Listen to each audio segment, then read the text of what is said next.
As a photographer, I'd always been interested in, obviously, in the image per se, but I guess about 4 or 5 years ago, I got more and more involved in filmmaking in general. By reducing and eliminating stigma and discrimination, you make a huge impact. In fact, it's the fact that, for example, in Tanzania, which is the country we chose for the documentary, the President and First Lady got tested for HIV. And that had a huge effect on the population. Prior to the First Lady and President getting tested, only 500,000 people in Tanzania had been tested for HIV over the previous decade. Well, within that year, 4 million Tanzanians got tested.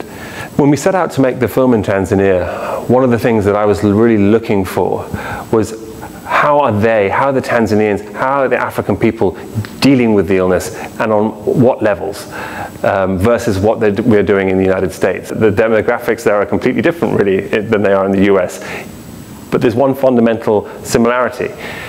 We're all human, and a kid's a kid, and and when you have something like HIV, when you're diagnosed as HIV positive, it's a great leveler. What I was very happy to see and to record were these extraordinary groups of people and these mentors, these men and women, specifically women, who had gone through PMTCT, who had delivered babies that were HIV negative, and had decided to pretty much dedicate a large part of their life to going around and spreading the word, to make people realize that they could live a full life and that their children could live out their whole lives HIV negative. It was an extraordinary experience. I mean, it was life-changing for me and for my crew, and it gave you a real sense of hope, because ultimately it's not just about people from the US or going over there and trying to help and put a band-aid on a situation. You've got to motivate everyone, and to really get it right, it takes every echelon of society. It takes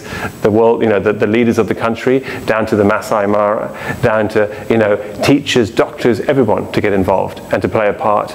And local mentors, people who are HIV positive, getting out there. They're almost the most important part of the equation, really.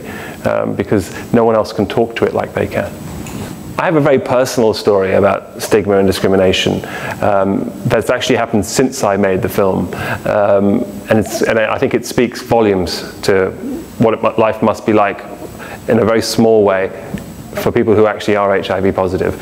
And that is that I recently have had a new baby, a daughter, and I have 2 children now, and I decided I wanted to increase my life insurance. And guess what? I got declined. And I wondered why. And this is one of the largest insurance companies in the world. And they said, well, you make films that put yourself in difficult situations. And they said, especially, we're worried about the fact that you went to Africa and went into HIV positive clinics. And we're worried that you're going to, you're running the high risk of getting infected with HIV. I'm not HIV positive. I was very careful. And it struck me as, oh my goodness, this is what I'm dealing with? Have you any idea what it must be like to actually be HIV positive? And it just made me even more, okay, we've got to deal with this. We've got to, get rid of this. And it's ignorance, actually. It wasn't really mean-spirited. It was pure ignorance. And although I got very upset at the time, it's never really the way to deal with it. So I hopefully, through films like, Generation Free, we can reduce stigma and discrimination. It is lethal. A film like Generation Free of HIV is to get that across. It's to educate people. It's to not so much to point fingers. But the film is really a film of hope. It's a story of what can be done and what is being done. But the fact that don't stop now. Don't stop the momentum. We've got to keep it going. We can create a generation free of HIV, and we can certainly make life infinitely better for those who we haven't reached yet, for those who aren't even getting tested and are suffering enormously. The time is now to put HIV and AIDS back on the map. you know, to deal with it, you know, in a much more severe way than we have been dealing with it.